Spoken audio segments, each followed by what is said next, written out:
నేను అర్థం చేసుకుని పని చేస్తూ ఉన్నా. రాజకీయం కోసం కాదు. దాదాపు 40,000తో దగ్గర ఓడిపోయిన వాడిని. ఇంకా సంవత్సరం కూడా కాలేదు. 4 సంవత్సరాలు ఉన్నాయి రాజకీయాలు చేయడానికి. అవి సపరేట్ చేద్దాం. ఆర్టీటీ కోసం మాత్రమే ఈ పని చేస్తున్నానని మీరు అందరూ కూడా అర్థం చేసుకోవాలా. ప్రజలకు నేను శిరస ఉంచి నమస్కారం చేస్తున్నా.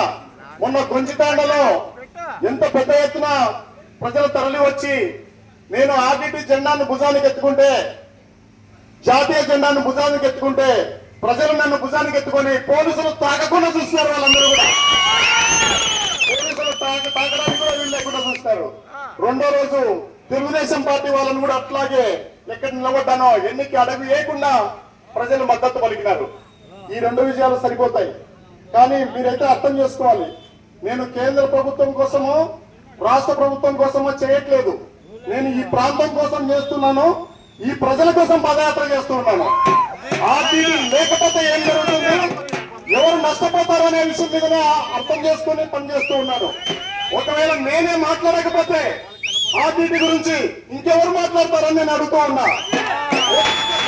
వాళ్ళు ఎంత గొప్ప వాళ్ళైనా, ఎంత ఆస్తిపరులైనా వాళ్ళు ఒక్కొక్కరు మాట్లాడితే అందరినీ తీసుకువెళ్ళి లోపల పెడతారు. మీ అందరి తరఫున, ఆర్టీటీ తరఫున, పేదల ప్రజల తరఫున నా గొంతు వినిపిస్తే నాకేం నష్టం జరిగేది మీరు అందరూ ఉన్నంత వరకు అని కూడా తెలియజేస్తున్నా.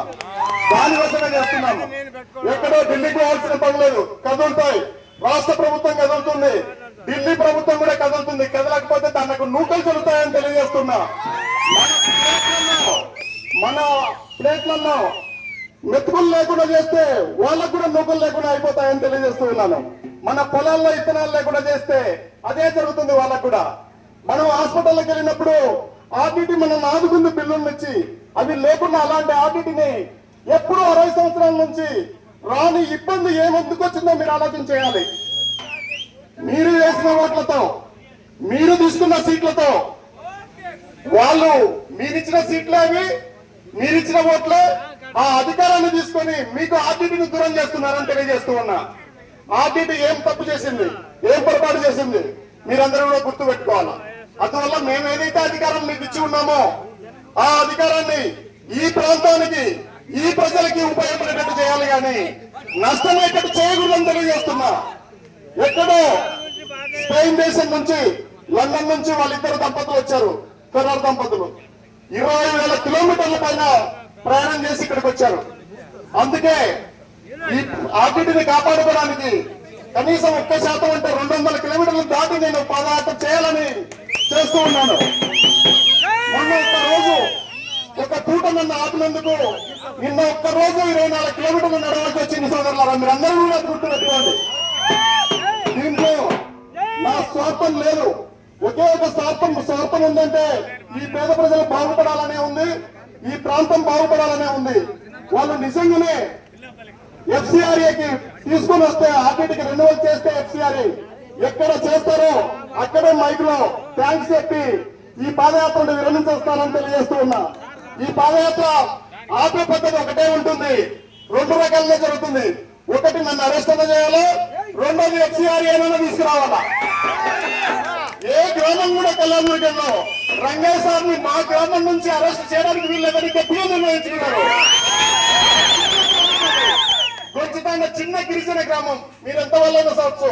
మా గ్రామం నుంచి రంగయ్య సార్ని అరెస్ట్ చేస్తే మా గ్రామానికి చెడ్డ పేరు వస్తుంది కాబట్టి మీరు చేయడానికి వీల్లేదన్నారు. ఆర్టీటీ కోసం నిలబడతామన్నారు. అట్లాగే నిలబడాలని కోరుకుంటున్నా. నిన్న కూడా కొమ్మగాని పల్లెలు చెప్పాను. అక్కడ 100 మంది ఉంటే నేను 400 మంది వచ్చేంత వరకు అవుతాను. అక్కడ 1000 మంది ఉంటే నేను 4,000 మంది వచ్చేంత వరకు ఆగి ముందుకు పోతాను, కానీ ఎందుకు పోనని చెప్పాను. ఒకవేళ నిజంగానే పాదయాత్ర ఆపాలని మీరు అనుకుంటే ఆర్టీటీ ఎఫ్సిఆర్ఏ తీసుకురండి అని తెలియజేస్తున్నా. ఒకవేళ లేదు మీకు ధైర్యం ఉంటే అరెస్ట్ చేసుకోమని తెలియజేస్తున్నా. అంతేగాని వేరే పద్ధతి లేదు.